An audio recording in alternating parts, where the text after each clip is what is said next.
Good afternoon and warm welcome to this special interview. My name is Anup Verma. I am the editor of ET Government, which is a vertical of the Economic Times focused on covering government initiatives and policies. Today, our guest for this special interview is Mr. Suraj Nangia. He is the Managing Director and Head of Government and Public Sector Advisory at Nangia Andersen LLP, which is part of Andersen Global. Nangia Andersen LLP provides multinational companies with India interests a range of governance, taxation, investment banking, and mergers and acquisitions related services. Now I come to Mr. Suraj Nangia. What are the key infrastructure projects of the Government of India in which you are contributing? So, Anupji, we are doing a lot of work, especially in the urban infrastructure space. Currently, if you were to say, and if I have to shortlist, I would say we are currently working in two smart cities, which is Moradabad and Karnal. We are the program management unit out there, and we look after various implementation work, the risk management work, development of various SOPs, the financial modeling, because eventually the aim of the government is that everything becomes self-sustaining at the end of the day. So obviously that financial modeling needs to be done so that they become self-sustaining. We're also working a lot in the Swachh Bharat mission, which is again under the Ministry of Urban and Housing, which comes under that, and help them in implement this mission from the government. The government has put in a lot of funds, about 3 lakh crores over the next 5 years, which they had done for this new mission. And this work we are specifically doing a lot in the Northeast, in Arunachal, Sikkim, Assam, Mizoram. So these are places where Nagaland, where we are basically doing Swachh Bharat. We're also working right now with the Lucknow Development Authority, but a lot of places we've done where we help in working with the government so that they can monetize their assets. So the government has a lot of land, a lot of assets that they want to eventually monetize. So we are helping them prepare the plan. We have been working with the Mathura Development Authority on their PPP and plan on coming up with various projects. I mean, they have an outlay of currently close to 3,000 crores, which they're developing. So all in all, these are the infrastructure. We don't really work on the, I would say, hardcore roads, dams, these types of work, which we avoid right now. That's as Nangia Group, we avoid working on really hardcore, but we work a lot on the urban infrastructure. And these are some of the projects which we are currently doing. And obviously we do it. A lot of engagements are 1 year, which we do, they get over. Some of the projects are 3 to 5 years, which are going on. So it really depends on project to project. So how your experience has been in working in the Northeast? It's not the easiest place to work, because it's the toughest part is actually to get people to go stay there and work there for multiple years. But the working has been good. I think so. The government is very clear on their agenda, their mission, what they want to implement. In Northeast, obviously, it's a great place to go. The only issue is obviously, the states in terms of don't have, not all states have, runways and airports. So, there is a lot of travel time. There's a lot of internal travel time which takes place because of the hilly terrain, right? Even though places like Sikkim now have an airport, most times the airport is closed because of weather. So, you have to go to Bagdogra, then travel to Gangtok. So the traveling element is a lot. So it's more expensive to do the engagement out there because we need to find people, and it's tougher to find people who want to go stay there for 3 to 5 years. A lot of talent may not be available at those places. So we need to get talent from here to go to there. So that's the tough part. But otherwise, from a government perspective, they're very supportive. And I think so we've been doing the engagements have been going quite smoothly from that aspect. A little bit hiccups happen in every project. So that's normal. So you are also into providing advisories to a consultancy to the government for better government related services, right? So the government, our governance related services. Yeah, so our public sector practice is quite broad-based. So we not only provide normal consulting services, which we to say, or providing reports for various things. We also do a lot of projects which are related to program management consulting, program management unit, help the government implement those projects, right? Because at the end of the day, today, the government just doesn't want someone prepares a report, gives it to them, and that's it. Government wants that the person should be there and stays that there's eventually implementation of that project. Gone are the days, that a report is made and it's lying in a room, and, there are hundreds of reports which get prepared. Today, the government wants, implementation of those projects as well. So our job is very broad based, where we have teams like you said, in infrastructure, which we said, the urban sector, we have social teams, we have a power team. So if I were to say infrastructure, if I were to add power and energy, that itself is a separate team where we do a lot of work in the power sector with the distribution, with the distribution, with the generation, those units, that separate division, because it's a very technical division. So we have a power team, which is mainly engineers, right? Historically, consulting firms used to have MBAs, right? Or like the background we came from, CAs or lawyers, and they started providing. But today, I think so most of our organization in the consulting are from the engineering background, because the consulting is hardcore engineering, and we need that skill set, especially in the sector like power or maybe urban, where you need that background to eventually prepare the report. You need that technical background to create those. So from an infrastructure point of view, there's a power team. We do a lot of work on sustainability, because sustainability is growing. It's the new niche area of growth. So we do a lot of work in IT, where we provide IT strategy. So it's very broad based, and try to cover everything around that. One of the most successful initiatives of the government in the last since 2016 is the government e-marketplace. This has completely transformed the way the public procurement is done in this country. So, what are the broader implications of GEM? Have you done some analysis on this? So GEM, I think so. Right now, yes, and GEM started in around 2016, approximately around Yes, 2016, 2016. Yes. and its success surely been a big success. About 4 lakh crore rupees of goods and services have been bought through GEM, right, And there's across. been massive savings also. Yeah, I'm coming to that. And massive product categories. And I would say, like you said, savings. I think so. Long time back, I read a report from World Bank which said close to 10% of saving was by the government through, because they started procuring from GEM, right? One is, you really cut down those intermediaries, right? So suddenly MSME started getting registered in GEM, and the intermediaries started going out. So suddenly for the government, it became, I would say, they saved that 10%, which is a huge amount of money, which is public money at the end of the day. They save, right? It also, I think so, which really helped is it improved transparency. I mean, for public procurement, it really improved the transparency. So because today all transactions are traceable through GEM. So, having that digital element, that GEM really, really improved. I would say also the big factor was getting all these MSMEs into GEM, and government has various benefits, whether it's, bank guarantees and all, not for MSMEs, all that got interlinked and having through GEM. So I think so. And again, I would say seeing the government, it's reduced, what I can feel is reduced huge amount of paperwork. I mean, if you go to government offices, all you used to see is huge amount of papers, lying. And if you were to see this digital revolution and through GEM, I think so it's also, I would say, reduced a huge amount of paperwork for the government. So all in all, it's a great thing, and the government is doing great. As a matter of fact, right now we are working on it. We are trying to work on it, where the GEM wants. The government wants to hire so that it can promote more GEM across everywhere. It wants more people to get registered in GEM. So it wants more government bodies also. Right now, everyone's not, even government right now, a lot of state governments still procure through their e-procurement sites, which is the government, like if let's say it's a government of Jharkhand, Chhattisgarh, they have their own e-procurement sites. What the government eventually wants is GEM becomes that main place where everything is procured. The state governments as well. So, what kind of transformations in governance structure in the central and state can we expect in the next 10 years with an initiative like GEM? So GEM, I would say, one is with AI and other sophisticated technology coming in. I feel government is already using a bit of this, but I think so they'll, in the next 5 years, this technology will create a huge revolution. We'll have to see how we will see the output of that. But what we see is the government agenda is very clear, that to promote GEM and make GEM that hub of everything. So I think so that serious commitment of government will lead to a lot of transformations, which we will see. I can't say what we will see, but with AI, digital distribution, quality, in GEM, there's ratings of vendors, right? All these things will eventually get more sophisticated, more, it's still new. Real-time responses. Right now, we don't have real-time responses. Real-time responses will become more this thing. How What we may see is a global integration with GEM. We will have to see how globally it gets integrated. More MSCs coming in, the micro.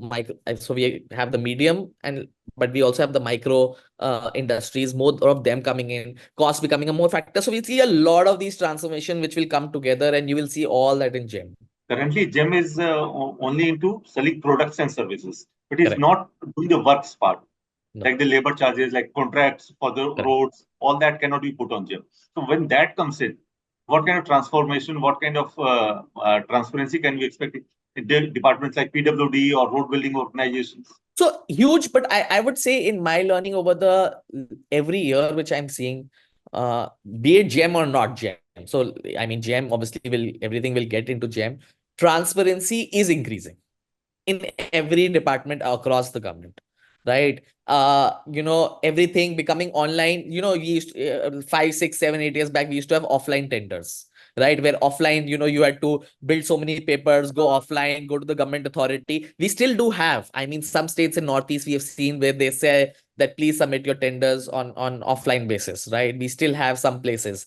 But over the last 10 years or 8 years, what we will be seeing, this has all gone down.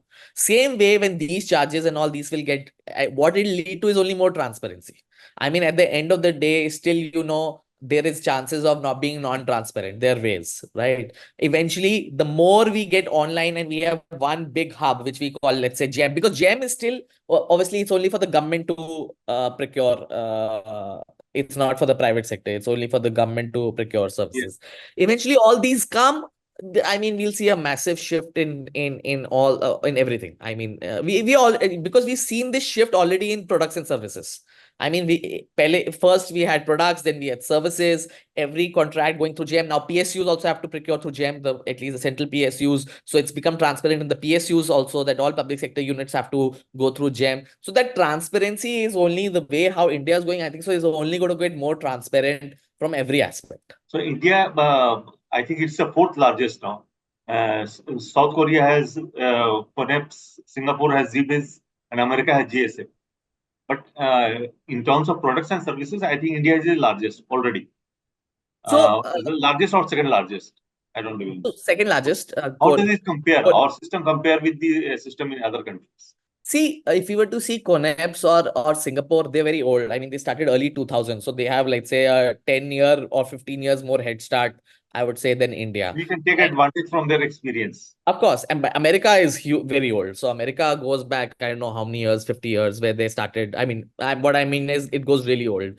America was the starter, but South Korea is number one right now, for sure. And so obviously they have reached a level of maturity, which India is on track of meeting maturity. India has learned a lot from everywhere, especially from a technological aspect, right? That how it works, what were the disadvantages when they worked, and GEM in India, we've seen a exponential growth over the last 8 years. It's not small. We started in 2016. They started in 2000. So 16 years after that. And in terms of what I understand, in terms of if I were to say GMV, we are already the second largest. The gross merchandise value of products and services being sold, we are already the second largest. I mean, some articles I read say third largest, some say second. So it's a bit varied. But from a GMV perspective, we are already so large. And the way it's growing, and like I said, since we are currently being engaged, we are working on some assignment with GEM and another company.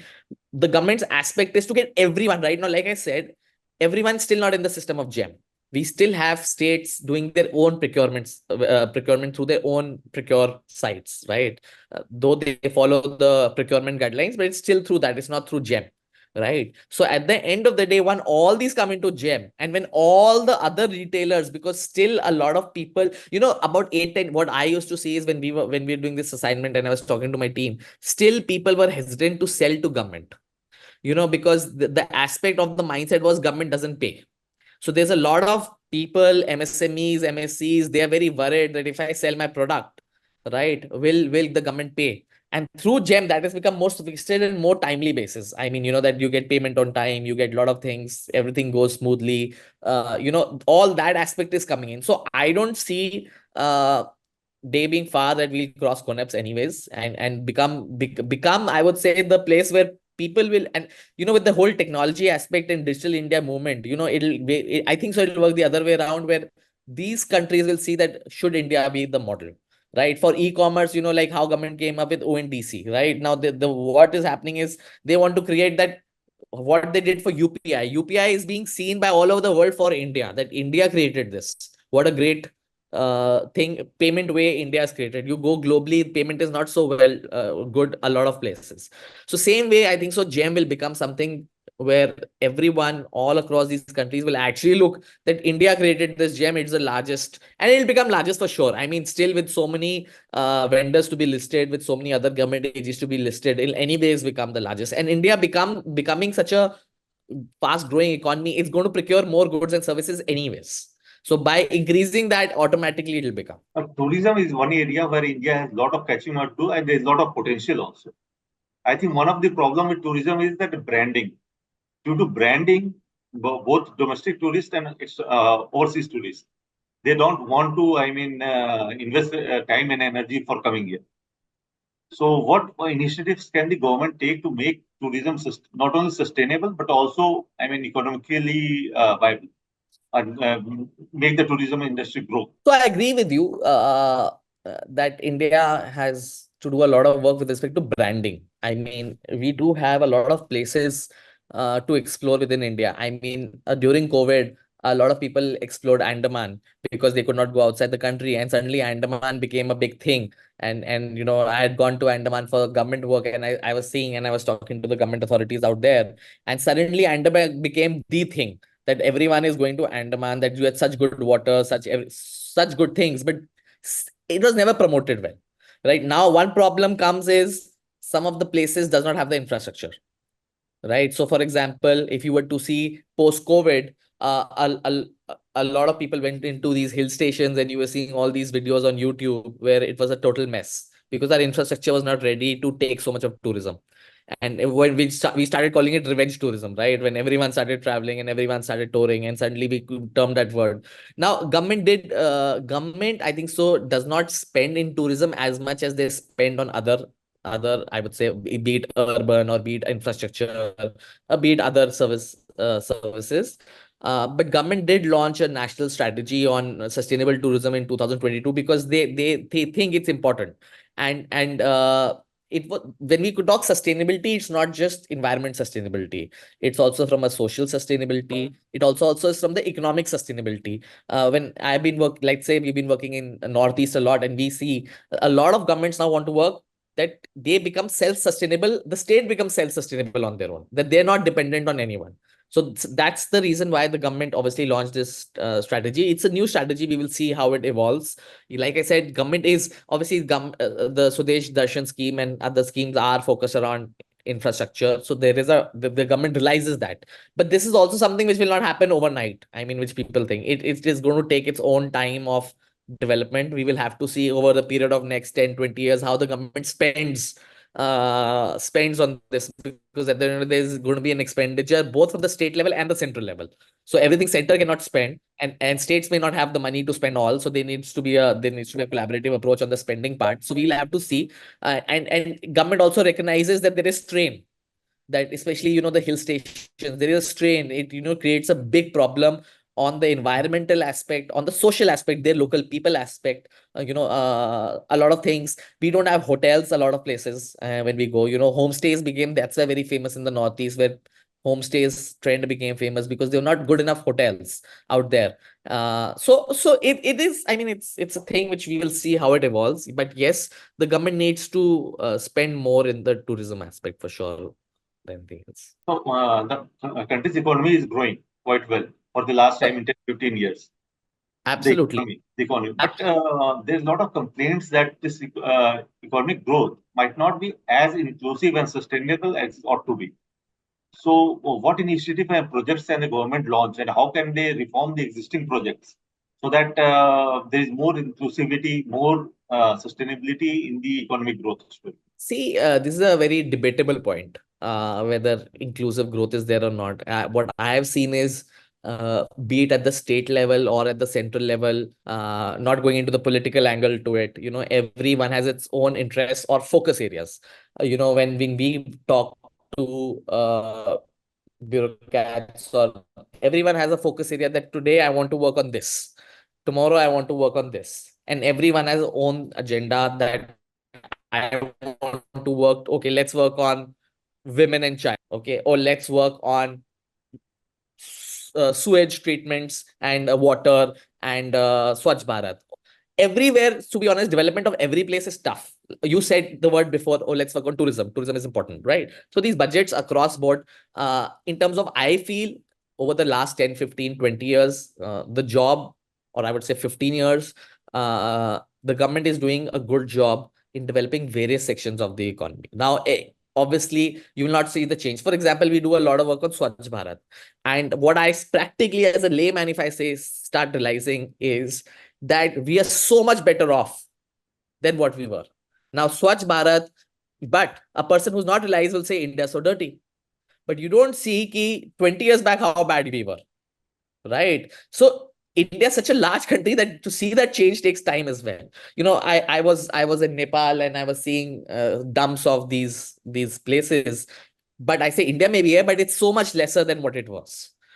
We have all these electricity wires which used to go through Chandni Chowk, all these places. Now most of these places they've taken it underground. Most of the places, the small ones, it's a big change, but unfortunately till you don't see it, or till you don't go it, you will not realize it, right? There's a lot of money which gets spent on children. There's so many benefits which the government gives at the lower level. There's schemes for street vendors, that as a street vendor, get registered, we will give you this. Right now, the Vishkarma scheme which the government got, which is to train the people at the lowest level, you're the barbers, the mistris, the cobblers, that level. Now that's a big scheme which the government has launched, right? It's going to be in every district of India, and the NSGC is helping them implement the same, right? So now, again, these are huge. So now you see, imagine a person who's a barber, he has to update himself also. And what the government is giving, it's also giving it some funding to them. That, okay, you do this training, we will give you these funds, and then you do second set of training, then we'll give you this funds, and we'll give you a small kit where you have basic equipment with you, and that's get you started as an entrepreneur. You can become an entrepreneur on yourself. Now, if this is not inclusive, then I don't know what is inclusive. So at the end of the day, it's the lens you want to see it. 100% every time some section of the society will not be happy, be it the higher, lower, middle, but because everyone cannot be kept happy. But I think so overall, the government is doing a good job with respect to the growth of the country. The country has its own challenges. I with me doing a lot of government work, I have traveled to really extreme places. We were working in Bastar village in Chhattisgarh, and I traveled to Bastar, and I traveled to all these places. You need to understand, sitting in Delhi, you don't know what's happening in these villages, and you may never go. Let's say if I was not in government public sector consulting, I would never go to a Bastar village, right? But when I went out there, I saw the challenges and what government is at that limited level trying to do there. Now, a person sitting in Delhi would never appreciate that. But at the end of the day, person sitting out there appreciates that what the government is doing limited for that. So, it's the lens which you see, I would say, from a social development. And India is a huge country. We are also the highest population, it is a lot to serve to. So it has its own It's challenge. a very complicated process. It's a And complicated to process, and it's satisfy not a every fast section of process. society, to satisfy every section of the society. It's not possible. It's And never possible. And it's not only in India. I would say go anywhere. I mean, today, to be really honest, I feel the way India is doing is much better than most global places where there's not development happening. I mean, I was in Germany only day before yesterday, and I could see the challenges they're going through. I said India is so much better off. And and what the work is going on in 10, 15 years down the line, I feel if things keep going well, this is a country will obviously it'll always have its own challenges. I think so because of the population, out their population is too less comparatively. Those countries are 100, 200 million people. Out here we have 1.4 billion people, so that itself is an extreme. But I think so, as a growth aspect and an inclusive growth aspect, we are doing well. Like I said, it's the lens you see it with. You can never keep everyone happy. Yesterday you may be happy, and today I would be happy, and today you may not be happy because I'm happy. So that will always stay. You will never be able to change, I would say, that aspect of yes, of of this thing. But overall, I feel very positively what's happening, and being especially heading the government and public sector and seeing these being implemented by teams, I think so it's a good job being done by the government, and I hope it carries on because I really feel the way India is growing. This is the first time I think so we can see on ground that things are happening. right? Earlier, in last 10 years, we've been seeing India will grow, India will grow, India will grow, India's the place to be, India's the place to be. But now we can actually see a movement. Like I said, obviously, you will always have sections of the economy, and you will have always times which are bad. We have to see at a longer horizon. Okay, what next 20 years, how India will change, not now, next 2-3 years. A lot of work which is going on, you will see the change after 5-7 years, not now. Right. A lot of work which happens now, or that change doesn't happen immediate. It'll take its own time to really see the change. One last question. How do you see the work of Nangia Andersen evolving over a period of, let's say, till 2030? In the next 5-6 years, what kind of projects would you like to be involved in or are already involved in? And what kind of progress you are seeing yourself making? So I'm personally very positive, especially on the government and public sector. Like I said, but you were talking, and the reason is I don't come from the government and public sector. I come from more of the M&A background and the tax background. I'm a chartered accountant and lawyer, but I made this shift 4-5 years back because I saw the opportunity where huge amount of work will happen in this place. We are also seeing not only this, but we see, World Bank trying to fund, Asian Development trying to fund, GIZ. I mean, various global multilateral banks, as we say, try to fund, and they look for good consultants as well to help them fund these countries. So my role, as what I see is for India, but we are not only working in India, we are also working in the neighboring countries. So we work in Sri Lanka, we're working in Bangladesh, we're working in Nepal. We also started working in Africa. We have about 3 projects going in Africa. We're doing a project in Indonesia, and that will keep evolving to become. See, we eventually, the Nangia group wants to become a global group, right? It's time, I feel. What you will see in the next 15-20 years is Indian companies becoming global, which is that the Indian companies will also become very strong from their aspect. We always had large US, large UK, large European companies having offices globally. But I feel what will happen eventually in the next 20 years is that as Indian companies grow, Indian companies will go more and more global, and more consulting firms will also become global. So R itself will become global. You may have 50 offices. Indian consulting firms will start having offices all across the world. Today, we don't. I mean, we rarely have Indian consulting firms. Maximum, we have some consulting firms who have gone to the Middle East, right? We don't have consulting firms who've gone.